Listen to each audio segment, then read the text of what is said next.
number one trait of someone who never fails is being conscientious. I think that ego is a big piece of failure. People put failure into one size fits all. I think that the lesson is don't be afraid to take a chance. Failure can emerge Right. as wisdom and experience, Right. but all too not. And where it ends up is destroying a person's career. Sometimes when you're in the failure, you don't measure up, like you're not good enough. But when you start to make sense of the failure, then you can start to compartmentalize it. The big concern with failure in the work environment is that when it's happening to someone, they don't say anything. You realize this is failure.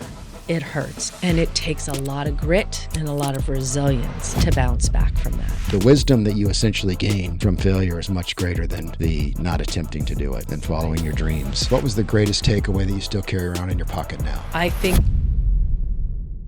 failure has a way of exposing the parts of ourselves that success can hide. Our ego, our blind spots, and sometimes even our identity.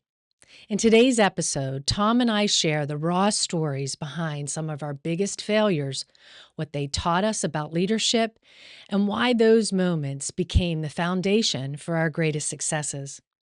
If you've ever wondered whether a setback means you're falling behind, this episode is for you. I think a lot of the audience may not realize this, but I find it fascinating. There's actually this misnomer that people put failure into one size fits all. Another, there's a prescription. There's only one prescription for failure. And if I may, I'd like to tell the audience the first three major failures because they're all different. The first is called the basic failure. That's Okay. number one, the basic right. failure. Mm-hmm. And that's carelessness, meaning the individual is carelessness or they made this or had this failure because of a known mistake. That's basic failure. The second type of failure is what they call complex failure, Yes. which is caused by several smaller fractions. Yes. Okay. And typically one fraction isn't related to the other. So you can't necessarily identify one that led to that perceived failure. Yeah, been there, done that. Been I've there, done certainly that? had those. Well, I'm coming back to you. All right. And the third one is the intelligent failure. Mhm. Isn't that interesting? And that's one that somebody would not have any necessarily sense of, but they've tried something different and new and had no idea what the outcome is. So it's intelligent in the sense that how they describe it essentially is the unavoidable cost of trying something new. Yeah. So those are the three types: the basic, the complex failure, and the intelligent failure.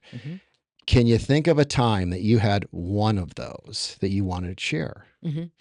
So I've certainly had what I would define as a complex failure, Complex, okay. and where there were multiple things that were occurring simultaneously, where I couldn't have predicted. You know, I think as you're entering into any kind of major decision or major change or risk, and I think that failure most often comes when you take a risk. Would you say? Often. Yeah. It can, at So- least at one phase in the journey. Yeah. Sure. So if you have enough courage to do something different or take a chance, sometimes failure can be there, right? You can encounter it. So even though you try to think of everything that could go wrong or try to think of everything that could go right, sometimes all of these little things, uncontrollable things, collide. And I certainly had that in a career choice that I made several years ago, where I decided to take a major jump and move to a new city with new folks, with a whole new thing, right? And my father had a stroke, and I had some difficulty with the move, and all of those things began to compound, where I was left thinking, I am failing. I'm failing at everything in my life right now. Nothing was going right. No, it really truly wasn't. And, or at least to my expectations, right? When you enter into a new job or a big change, you've got all this anticipation about what it's going to be and how great it's going to be. And then sometimes you get there and things just occur. Some of it I could have avoided. Some of the mistakes that we made with the move could have been avoided for sure. But there were other things that, your father, having a stroke, you can't control that. No. And No. when you move halfway across the country, and now your family is back in another city, thousands of miles away. So I felt like a failure at that point. It really wasn't failure. It was, Were you angry? you I know, know when my father uh, had his stroke, there was a part of me that was angry. Not at him, of yeah, course, yeah, but in not being more prepared for it. I wasn't prepared for what happened. But I'm not, I don't want to interrupt you, but I right, just wondered if right, that emotion came involved at right, all in part of right, that feeling failure, if right. there was any anger or Well, I certainly was angry that I had anticipated this wonderful thing that didn't turn out the way I wanted it to. oh, Right. that's understandable. So when I look back on it, I felt like a failure at the time, and there were some parts of it that I was failing at. Right.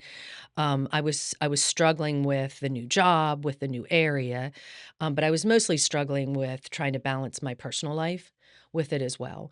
So it was what I call complex failure. And I think when you start to identify it as a complex failure, you start to think, well, you know what?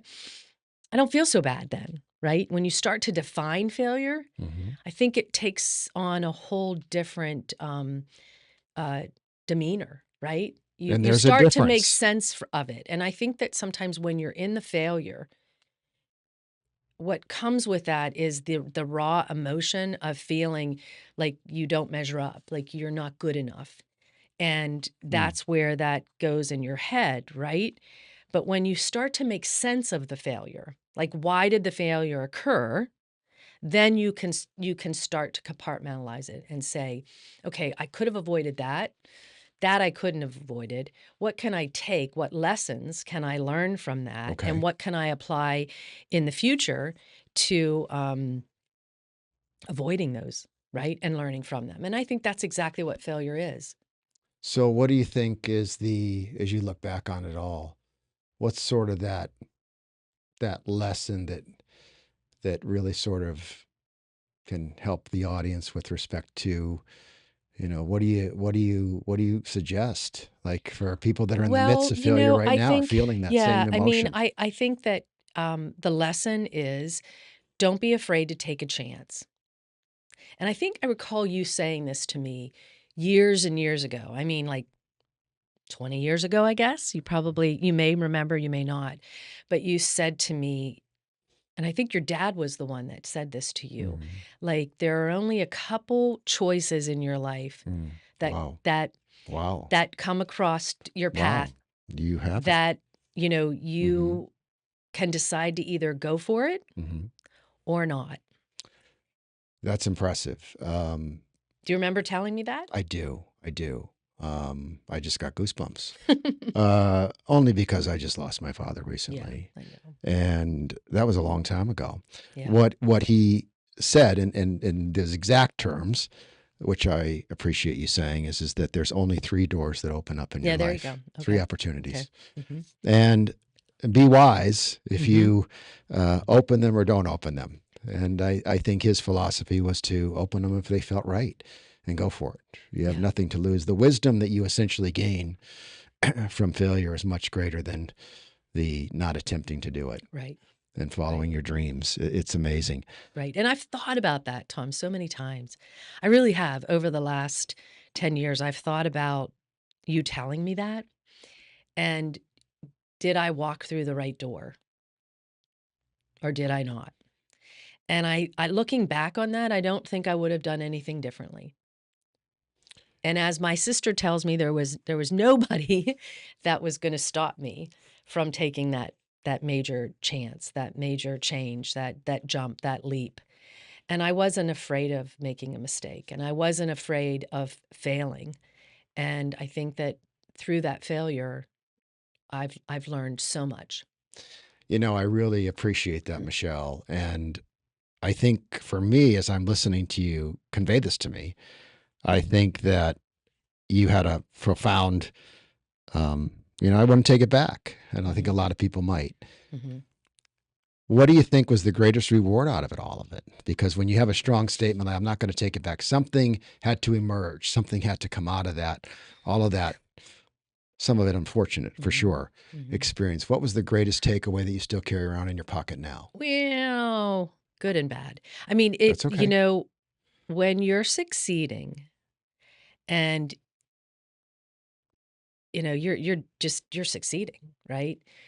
You don't know, right? It feels good, right? Nothing's in your way. Success is right there. It's right in front of you. And you think you're all that, right? Mhm. So I think when you take the risk, you take the jump and you fail, you begin to question who you are and what didn't you have. And for me, I think I had a lot of self-discovery over the things that I needed to learn, not just in the actual job that I took on, but more about the things that I needed to learn about myself. And when I was in a job for a long time and things are going pretty doggone well, you're not really challenged beyond who you are, right? Mhm. Your surroundings are all the same. You're used to everybody, you're used to everything, and you're not stretching yourself, right? And failure and success only comes from stretching yourself beyond. So if you have success and you want more success and you want to learn and you want to grow, you have to take the jump. You have to take the jump and maybe you'll fail. But from that, I learned so much about what I didn't know about the industry that I was in and how I had to go back to the drawing board to figure that stuff out. I learned a lot about myself and how I relate to others. And I learned most that I didn't want to be far from my family and that my family was the most important thing to me. My adult children, my husband, I mean, of course, my husband was with me, but my adult children were not. Mhm. And my sisters, my dad, all of that. And I learned that that just wasn't going to be for me. And that's not for everybody. Some people can move across the country and live in California and families on the East Coast and that all works for them. The one thing that I discovered the most was that's not for me. I need to be near family. It's who I am.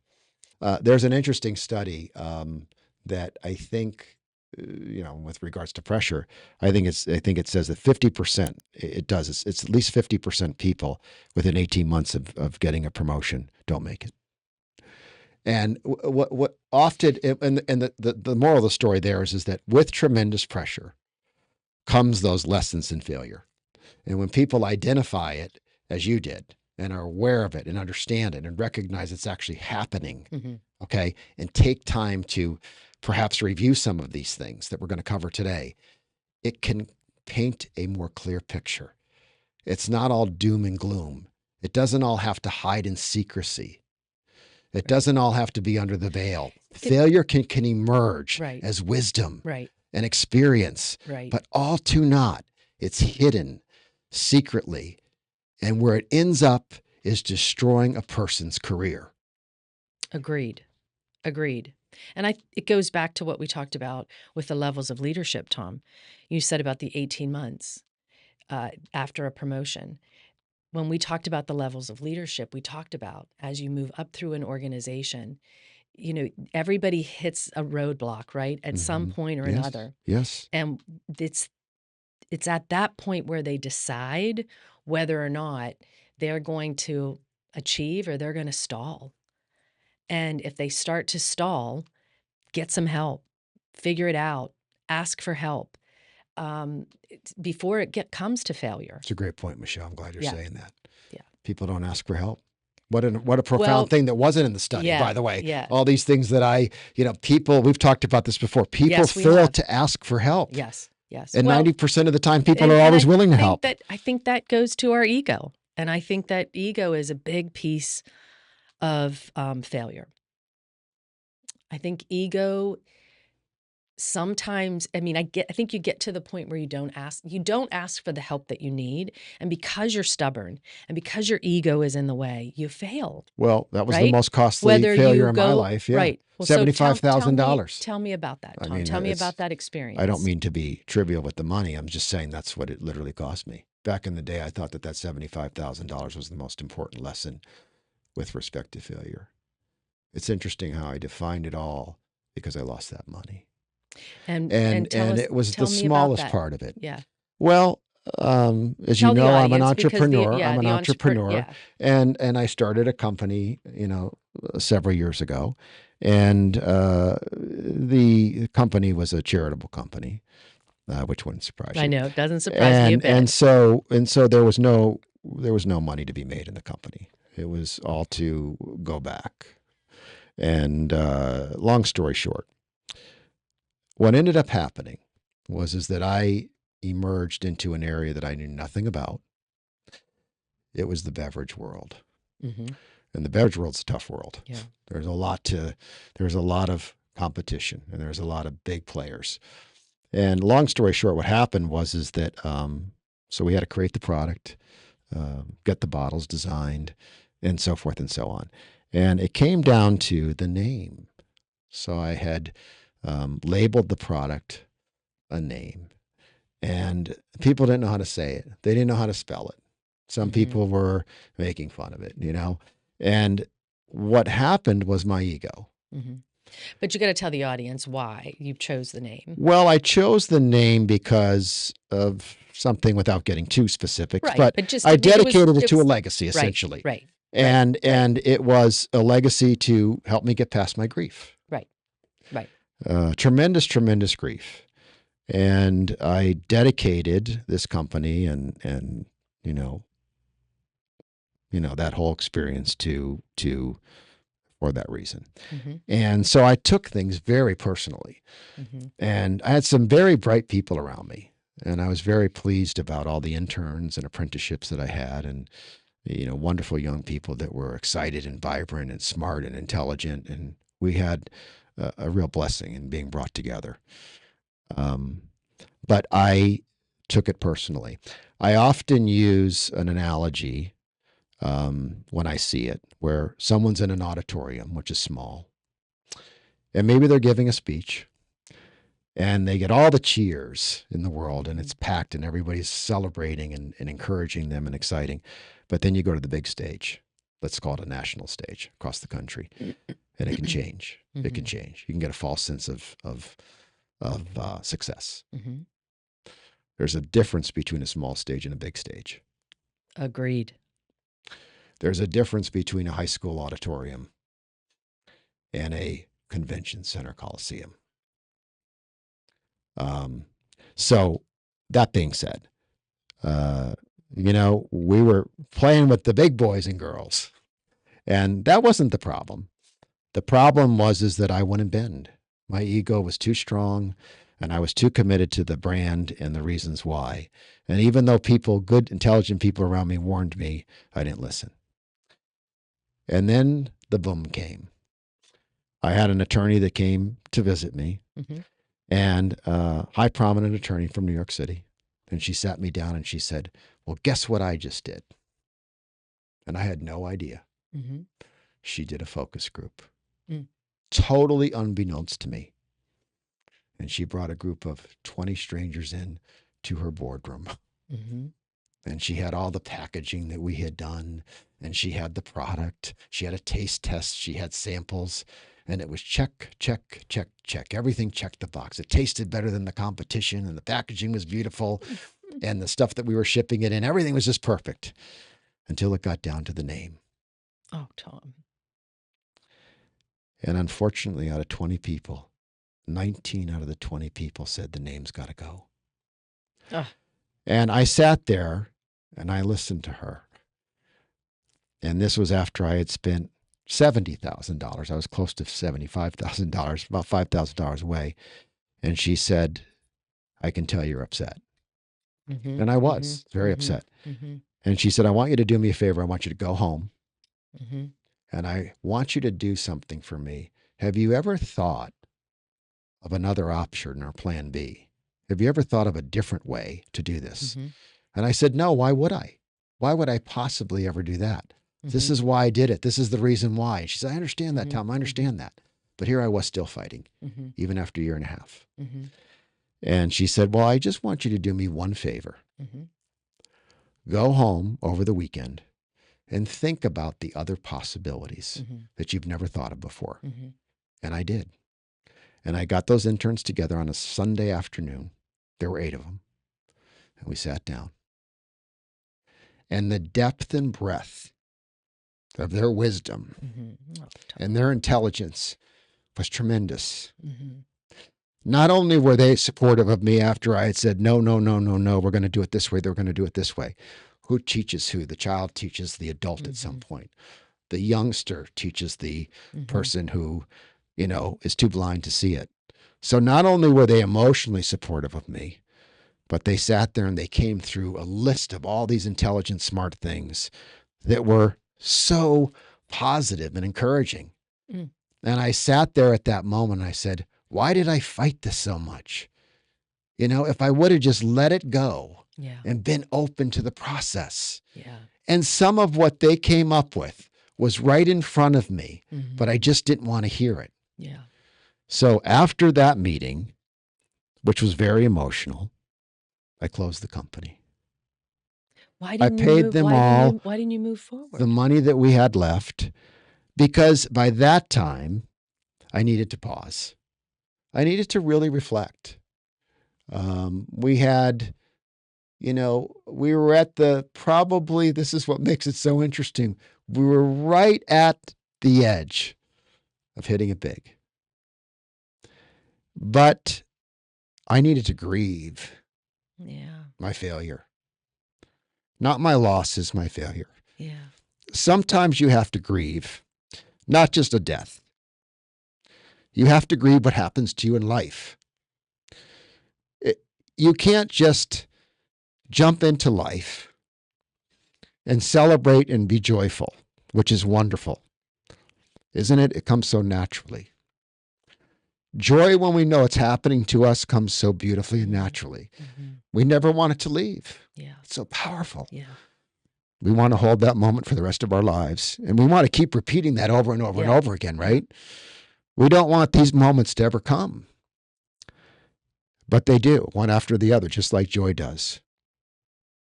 And I didn't want to be dismissive. I needed to grieve. I needed to honor them and respect them, the young individuals that were working with me. And I promised them that someday we would relaunch this in a very different way, a bigger way, a better way. Mm-hmm. And that still is in process, which we won't talk about today. But it'll be bigger than better than it ever's been, than it ever has been. Gotcha. Yeah, you got it. Yeah. So I hope I answered your question. Tom, thank you for sharing that very emotional story. Yeah. Well, it was, I think that our audience, I think it goes to the point of how emotional failure is. Oh, and how it's when you see it face to face, stare it down, sure. Yeah, when you're staring it down and you realize this is failure and it hurts. It hurts and it is tugs at every fiber of your being. And it takes a lot of grit and a lot of resilience to bounce back from that. I used to be you can see I don't apologize for being emotional. No, neither do I. Well, I do. I guess That's I do all right. a little bit. You're allowed to. I don't. I don't typically make a habit of getting emotional, but I don't apologize for it ever, and I don't want anybody else to either, or feel like they have to. I remember at a very difficult time in my life, someone told me something that was very, very important because I was at a very low moment. I had gotten news that I did not expect to get. Mm-hmm. It came out of left field. And I remembered in my quiet moments going to the same place in my house every day and every night. It was a very basic chair. There was nothing special about it. And getting on my hands and knees and hoping and praying that it would be a different outcome. Yeah. And when it wasn't, I had a release of emotion in front of someone that I had never met before. And I guess I considered myself a failure, that I was so taken back. And the person said to me, "Get it out. Yeah. Make sure you get it out." Now, this was a person who had been through some terrible things. Mhm. And for her to say that and to be so open to that emotion Mhm. made me realize that there are angels in the world. Mhm. And that at the moment you feel that you are failing the most and you are questioning where to go and what direction, sometimes you have to just be in the moment and be honest with yourself and be honest with the news that you may need to share Right. or hear Right. and let it flow. Let it go where it goes. Because out of that, we emerge as new people. Yeah. And we're human beings. Yeah. I mean, human beings need human beings. Yeah. We need each other. And finding the people in our lives that we can connect with when we're experiencing failure, and the people that will not sugarcoat it, right? So, I mean, I've had times where I've failed, and thank God I had people in my life say, "Well, you could have done better, right? You should have looked at that a little bit further, but learn from it. What can you take away from it?" It's so true. When you're genuine with your failure and you express that, so Hmm. people do want to help. Hmm. They want to they Well, want to understand. the people that really care about you do. Yes. I mean, I think that there certainly are people out there that, again, like we've talked about before, there are haters in the world, There right? are There haters. there are people that stand back and are kind of like, oh, I can't wait to see you fail. So the traits of almost no failure Right. are very, very unique. The first one, by far, number one, is conscientious. The number one trait of someone who almost never fails is Mhm. being conscientious. Was surprised by that. Well, I'd push back a little bit on that because I think that conscientiousness is really important, but I think a lot of times you got to ask yourself, are those the people that never take a risk, that never take on anything new? Because they're so cautious, they never ever decide to do something Hmm. outside of the realm of something they already know. Well, I didn't know. I didn't think of conscientiousness in that sense that they would be conscious. The way they described it, conscientious, excuse me, that was the strongest um, per, performance measure with Mhm. respect to people that don't Mhm. fail. But I don't know in this particular. That doesn't mean it's not applicable. Right. That they don't take risks. They're just very conscientious. Right. The second one is the what they call the emotional stability. They're very, very emotionally stable. What it generally evolves into is basically in the work environment that's important is that it's going to create a balanced collaborative participation. Mhm. So as a leader, Mhm. people that Mhm. have those that are very conscientious that do stay emotionally stable. Oh, yes. Well, that definitely. Please, Oh, yeah, yeah. that definitely. If you have that and you're following that kind of leader and your team is approaching failure or something, you have that stability, right? Your leader is the one that's bringing emotional stability. They're conscientious. They're saying, "Okay, we got this," right? And making you feel comfortable. It goes Hmm. back to, does the company allow you to make mistakes, and is it okay? Well, and a lot of that has to do with self-awareness. Mhm. And believe it or not, that is a huge, huge, huge uh, issue in the work environment, especially with leaders. Believe it or not, there are a lot of leaders that do not have what they call self-awareness. Mhm. They describe it as a lack of emotional intelligence rather than skills. Mhm. And companies, as we talked about earlier, um, hire for technical skills. Mhm. And the effects of that on people in the organization are really profound. Yes. Yes. When someone doesn't have self-awareness, it's Mhm. crazy Mhm. Mhm. how it can be a downward spiral. Yeah. And Um, I've been in organizations where we've done some actual training on emotional intelligence, and I think most good organizations realize that that is a key component mhm. of providing a great workplace, one that feels safe, and because not everybody naturally has that emotional intelligence, and sometimes they need taught. And I think that also when people have failed, and I don't know, I mean, we'd probably dig into the psychology of that, but when people fail as children and young adults, and they have really difficult home life where they've overcome a lot Mhm. in their life, they sometimes really are not emotionally stable. And so the emotional intelligence is lacking, which can very much lead to failure Hmm. because the skill's gonna get them to a certain point, but the emotional ability to work with other people and through other people and have team collaboration is so necessary in Mhm. today's world. And if they don't have it, it doesn't matter what kind of skill somebody has. They eventually will fail.